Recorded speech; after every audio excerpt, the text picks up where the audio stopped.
Hello students. இந்த வீடியோல 11th Maths 2.73 Graphical Representation of Linear Inequalities தான் பார்க்க போறோம். இதுல ஒரு எக்ஸாம் சம். இன்இக்வாலிட்டிஸ்னாலே உங்களுக்கு தெரியும், ஒன்னு less than or greater than வரும். இந்த மாதிரி வர்றது இன்இக்வாலிட்டிஸ் வரும். லெஸ் தெனோ ஆர் கிரேட்டர் தெனோ வந்துச்சுன்னா, ஈக்குவல்னா இந்த இடத்துல வருது ஈக்குவல் சொல்லிடுவோம் இல்லையா? பட் இந்த லெஸ் தென் கிரேட்டர் தான் இன்இக்வாலிட்டின்னு அர்த்தம். இப்ப இந்த இன்இக்வாலிட்டி ஈக்குவல் ஆச்சுன்னா நம்ம கிராஃப்ல மார்க் பண்ண தெரியும். பட் இன்இக்வாலிட்டினா அது எப்படி கிராஃப்ல அதோட சொல்யூஷன் கண்டுபிடிக்கணும், அதுதான் இந்த எக்ஸாம்பிள் சம். ஓகேயா? இப்ப example 2.2x set the region given by the inequality x greater than or equal to 2 ன்னு கேட்பாங்க. இது ரொம்ப ஈஸி. 4 பாயிண்ட் நான் வச்சுட்டீங்கன்னா ஈஸியா பண்ணிடலாம். ஃபர்ஸ்ட் வந்து x greater than or equal to 2 inequality ஈக்குவலா எழுதிக்காங்க. ஈக்குவலா என்ன அர்த்தம்? x is equal to 2. இது வந்து இன்இக்வாலிட்டி எது கொடுத்தாலும் சரி ஈக்குவலுக்கு மொதல் கன்வெர்ட் பண்ணிக்கணும். அது ஃபர்ஸ்ட் பாயிண்ட். அப்ப எக்ஸ் இஸ் ஈக்குவல் டு 2. சரி, அந்த மாதிரி பண்ணதுக்கு அப்புறம் அதை கிராஃப்ல மார்க் பண்ணுங்க. கிராஃப்ல மார்க் பண்ண எந்த லைன் வரும் இருக்குல்லையா, அந்த லைன் வரும். எக்ஸ் இஸ் ஈக்குவல் டு 2 இந்த லைன் வரும். அதுக்கப்புறம் வர சொல்யூஷன் வந்து லெஃப்ட் சைட்ல வருமா ரைட் சைட்ல வருமா அதை எடுத்து கண்டுபிடிக்கணும். ஃபர்ஸ்ட் கொடுத்துருக்க கிராஃப் மார்க் பண்ணிட்டோம், கிராஃப்ல அந்த லைன் மார்க் பண்ணிட்டோம். அடுத்து சொல்யூஷன்றது இந்த லைனுக்கு ரைட் சைட்லயா லெஃப்ட் சைட்லயா அதை கண்டுபிடிக்கணும். அதை கண்டுபிடிக்கிறதுக்கு நம்ம என்ன செய்யணும் அப்படின்னா, ஃபர்ஸ்ட் லெஃப்ட் சைட்ல எக்ஸுக்கு ஏதாவது பாயிண்ட் எடுத்துக்கோங்க. எந்த பாயிண்ட் வேணாலும் எடுக்கலாம். 1 0 -1 மைனஸ் எந்த வேல்யூனாலும் இதோட லெஃப்ட் சைட்ல இருக்க எந்த வேல்யூனாலும் எக்ஸுக்கு எந்த வேல்யூ வேணாலும் எடுத்துக்கோங்க. எடுத்தீங்கன்னா இங்க எக்ஸ் மட்டும் இருக்கனால எக்ஸ்க்கு வேல்யூ எடுத்துக்கணும். சப்போஸ் எக்ஸ் இருந்துச்சுன்னா எக்ஸ் வைக்கு சேர்த்து எடுக்கணும். பட் இங்க இருந்து இந்த சம்ல எக்ஸ் மட்டும் இருக்கனால எக்ஸ்க்கு ஏதாவது ஒரு வேல்யூ எடுக்கும். ஃபார் எக்ஸாம்பிள் நான் வந்து எக்ஸுக்கு 1 எடுத்துருக்கேன். இந்த கொடுத்துருக்கேன் எக்ஸ் ஈக்குவல் டு 1 எடுத்துருக்கேன். அப்ப கொடுத்துட்டு இன்இக்வாலிட்டி எது? X greater or equal to 2. அப்ப எக்ஸுக்கு பிளேஸ்ல 1 அப்ளை பண்ணுங்க. 1 is greater than or equal to 2. இது ட்ரூவா? இல்ல, இட் இஸ் ஃபால்ஸ் இல்லையா? அந்த மாதிரி வராது. அப்ப இந்த சைடு நமக்கு சொல்யூஷன் என்ன ஆகாது? வராது. இந்த ஸ்ட்ரைட் லைனோட லெஃப்ட் சைட்ல நமக்கு சொல்யூஷன் கிடைக்காது. சரி, அப்ப ரைட் சைட்ல தான் இருக்கும். சரி, ரைட் சைட்ல தான் இருக்குன்றது கரெக்டா? அதை செக் பண்ணிடலாம். எப்படின்னா, இப்ப ரைட் சைட்ல ஏதாவது ஒரு பாயிண்ட் எடுத்துக்கோங்க. எக்ஸுக்கு அதே மாதிரி 3 4 5 எது வேணாலும் எடுத்துக்கலாம். அப்ப எக்ஸ் இருக்க சப்போஸ் நான் 3 எடுத்தேன்னா எக்ஸுக்கு 3 அப்ளை பண்ணுங்க. 3 greater or equal to 2 right தானே? 3 greater than 2 right, it is true. அப்ப கண்டிப்பா இது எங்க இருக்கும்? ரைட் சைட்ல தான் இருக்கும். சொல்யூஷன் வந்து ரைட் சைட்ல இருக்கும். அப்ப சொல்யூஷன் நீங்க எப்படி எழுதணும்? the shaded region is required solution set of the given inequality. இதைத்தான் நீங்க கண்டிப்பா எழுதணும். ஓகே, அப்ப இது ரொம்ப ஈஸியான சம். ஃபர்ஸ்ட் என்ன பண்ணணும்? இன்இக்வாலிட்டியை ஈக்குவலா மாத்திக்கங்க. அதுக்கப்புறம் அதை கிராஃப்ல மார்க் பண்ணிக்கங்க. அடுத்து சொல்யூஷன் லெஃப்ட்ல வருமா ரைட்ல வருமா டவுட் வரும்.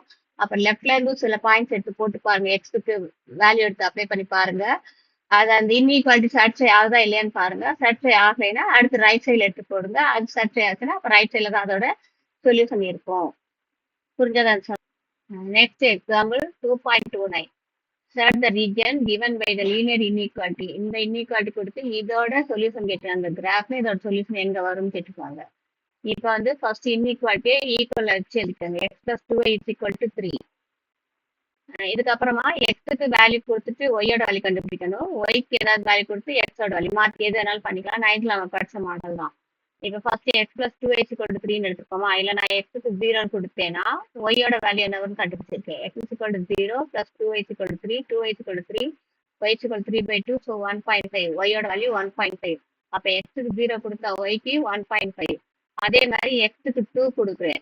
2 கொடுத்தோம்னா 2 plus 2y is equal to 3, 2y is equal to 3 minus 2, 2y is equal to 1, y is equal to 1/2, so 0.5. சரியா? இப்ப ரெண்டு வேல்யூ நம்ம கண்டுபிடிச்சிருக்கோமா? இப்ப இதுல மார்க் பண்ணலாம். ஃபர்ஸ்ட் இங்க எக்ஸுக்கு 0 கொடுத்தா ஒய்க்கு என்ன வந்து 1.5. இங்க எக்ஸுக்கு நான் 0 எடுத்தா ஒய்க்கு வந்து 1.5. இந்த இடத்துக்கு மார்க் பண்ணி வச்சிருக்கேன். நெக்ஸ்ட் வந்து எக்ஸுக்கு 2 எடுத்தோம்னா ஒய்க்கு 0.5. எக்ஸுக்கு 2 எடுத்தோம்னா ஒய்க்கு வந்து 0.5. இப்ப இது ரெண்டையும் அப்படியே ஜாயின் பண்ணி விட்டுருங்க. ஜாயின் பண்ணிட்டா இந்த ஸ்ட்ரைட் லைன் கிடைக்கும். இப்ப இந்த ஸ்ட்ரைட் லைனுக்கு லெஃப்ட் சைட்லயா ரைட் சைட்லயா அதோட ஷேடட் ரீஜியன் வந்து லெஃப்ட்ல வருமா ரைட்ல வருமான்றதை கண்டுபிடிக்கணும். அதோட சொல்யூஷன் எங்க வரும்ன்றதை கண்டுபிடிக்கணும். அதுக்கு நம்ம என்ன செய்யணும்னா, ஃபர்ஸ்ட் இந்த ஸ்ட்ரைட் லைனுக்கு கீழே இருக்க வேல்யூஸ் ஏதாவது ரெண்டு வேல்யூஸ் எடுத்துக்கலாம். எக்ஸுக்கு ஒய்க்கு. அப்ப ஃபார் எக்ஸாம்பிள் நான் எக்ஸுக்கு 0 ஒய்க்கு 0 எடுத்துட்டு கொடுத்துக்க இன்இக்வாலிட்டியில அப்ளை பண்றேன். அப்ப X 0 plus 2 into 0 greater than 3. அப்ப 0 greater than 3. 0 greater than 3 வருமா? ஃபால்ஸ். ஸோ இந்த சைட்ல நமக்கு சொல்யூஷன் வராது. அப்ப இதுக்கு மேலதான் வரும். இப்போ மேல வரும்ன்றத நீங்க வெர்டிக்கல் லைன் கூட போட்டுக்கலாம். இப்படிதான் போனோம்னா ஜஸ்ட் வெர்டிக்கல் லைனோ ஹரிசாண்டல் லைனோ ஏதாவது ஒன்று இந்த இடத்துல போட்டுக்கலாம். நெக்ஸ்ட் வந்து இது இந்த இடத்துல தான் வருமா அப்படின்னு செக் பண்றதுக்கு பாருங்க. X plus two y greater than three கொடுத்துருக்க இன்இக்வாலிட்டி எழுதிட்டேன். இப்போ ஃபார் எக்ஸாம்பிள் அங்கே வந்து 2 பாயிண்ட் இருக்கு. எக்ஸுக்கு வந்து 4ம் ஒய்க்கு 2 இந்த point X x4 y2 எழுதில் apply பண்ணுங்க. 4 + 2 × 2 4 கிரேட்டர் 3. அப்போ 4 + 4 8 8 கிரேட்டர் 3 இது ட்ரூ இல்லையா? ஸோ நமக்கு சொல்யூஷன் எந்த இடத்துல வரும்? இந்த ஸ்ட்ரைட் லைனுக்கு அப்வர்ட் மேலே தான் வரும். அதுதான் standard region is the solution of the given inequality.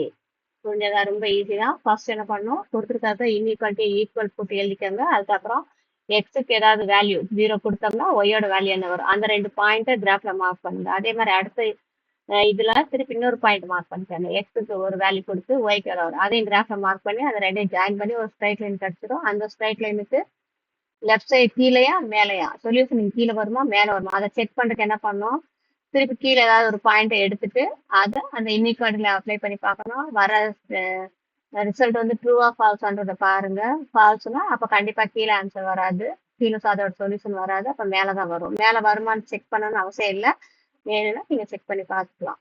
பார்த்தா இந்த மாதிரி வரும். ஸோ இதுதான் நமக்கு இந்த ஸ்டாண்டர்ட் ரீஜன் தான் இந்த இன்இக்வாலிட்டியோட சொல்யூஷன். புரிஞ்சதா? இதே மாதிரி எக்ஸைஸ் சம் ஃபர்ஸ்ட் ஒரு 5-6 சம் இருக்குன்னு நினைக்கிறேன். அதை ட்ரை பண்ணி பாருங்க. அதில் ஏதாவது டவுட் இருந்துச்சுன்னா வீடியோ கீழே கமெண்ட் பண்ணுங்க. நெக்ஸ்ட் வீடியோவில் மீட் பண்ணலாம். தேங்க்யூ.